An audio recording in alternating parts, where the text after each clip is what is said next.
کیا آپ یقین کریں گے کہ صرف سمندر کا پانی گرم ہو کر پوری دنیا کی تاریخ بدل سکتا ہے؟ ایک ایسا راز جو سمندر کی گہرائیوں میں چھپا ہے، لیکن جب یہ سامنے آتا ہے تو دنیا میں ہر طرف تباہی دیکھنے کو ملتی ہے۔ کیسے صرف پانی کا ٹمپریچر انسانی زندگی، فصلوں کو اور پوری اکانومی کو ہلا دیتا ہے۔ اور سب سے بڑا سوال، کیا یہ خطرناک سسٹم پھر سے واپس آ رہا ہے؟ تو جی ہاں، یہ سسٹم ایک بار پھر سے واپس آ رہا ہے۔ راز کی دنیا میں آج ہم اس چھپے ہوئے راز کو بے نقاب کریں گے۔ ذرا سوچئے، اگر اچانک گرمی اتنی بڑھ جائے کہ زندہ رہنا مشکل ہو جائے، یا پھر بارش بالکل بند ہو جائے اور زمین سوکھ جائے، یہ سب کسی طوفان یا جنگ کی وجہ سے نہیں، بلکہ ایک انویزیبل سسٹم کی وجہ سے ہوتا ہے جس کا نام ہے ایل نینیو۔ لیکن ایل نینیو کام کیسے کرتا ہے؟ ایل نینیو اصل میں سمندر کا ایک سسٹم ہے۔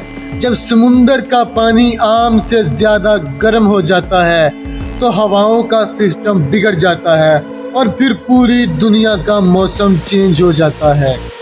نارمل حالات میں ہوا پانی کو ایک طرف دھکیلتی رہتی ہے، لیکن جب ایل نینیو آتا ہے تو یہ ہوا کمزور ہو جاتی ہے اور گرم پانی واپس پھیل جاتا ہے۔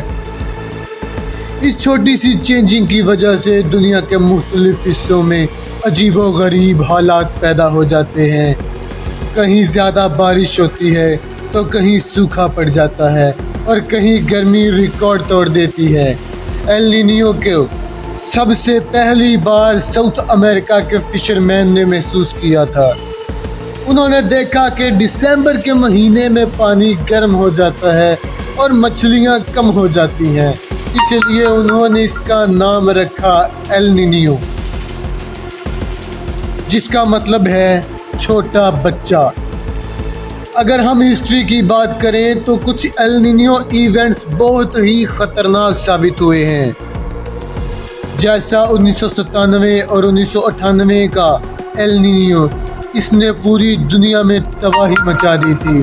ساؤتھ امریکہ میں شدید فلڈ آئے، انڈونیشیا کے جنگل میں آگ لگ گئی اور انڈیا میں مونسون کمزور ہو گیا۔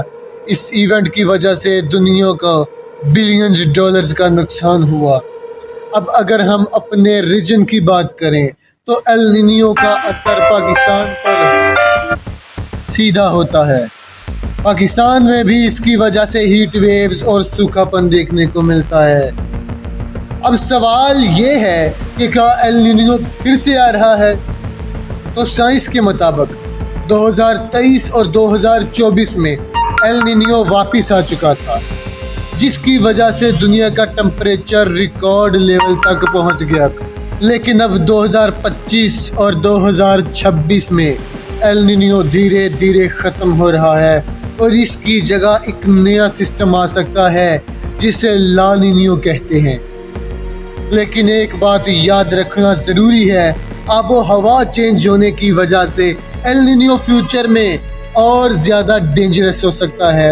اب سوال یہ پیدا ہوتا ہے کہ آخر ایل نینیو آتا ہی کیوں ہے؟ سمندر کا پانی اچانک گرم کیوں ہو جاتا ہے اور ہوا اسے دھکیلنے کیوں بند کر دیتی ہے؟ اس کو سمجھنے کے لیے پہلے ایک سمپل سسٹم کو سمجھ لیتے ہیں۔ نارمل حالات میں کیا ہوتا ہے، پیسیفک اوشن کے اوپر ہوائیں، جنہیں ہم ٹریڈ ونڈز کہتے ہیں، لگاتار چلتی رہتی ہیں۔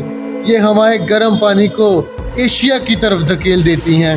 اسی وجہ سے ایشیا کے پاس پانی گرم ہوتا ہے اور ساؤتھ امریکہ کے پاس پانی ٹھنڈا رہتا ہے۔ یہ ایک بیلنس ہوتا ہے، سب کچھ ٹھیک چل رہا تھا، لیکن کبھی کبھی یہ ہوائیں کمزور پڑ جاتی ہیں، اور جب ہوا کمزور ہو جاتی ہے تو وہ گرم پانی کو دھکیل نہیں پاتی۔ پھر کیا ہوتا ہے، وہ سارا گرم پانی واپس بیچ میں اور ساؤتھ امریکہ کی طرف پھیل جاتا ہے۔ یہیں سے ایل نینیو سٹارٹ ہو جاتا ہے۔ اب سوال یہ ہے کہ ہوا کمزور کیوں ہوتی ہے؟ اس کا ایگزیکٹ ریزن آج تک سائنٹسٹ پوری طرح نہیں سمجھ پائے، لیکن کچھ مین وجہ یہ ہے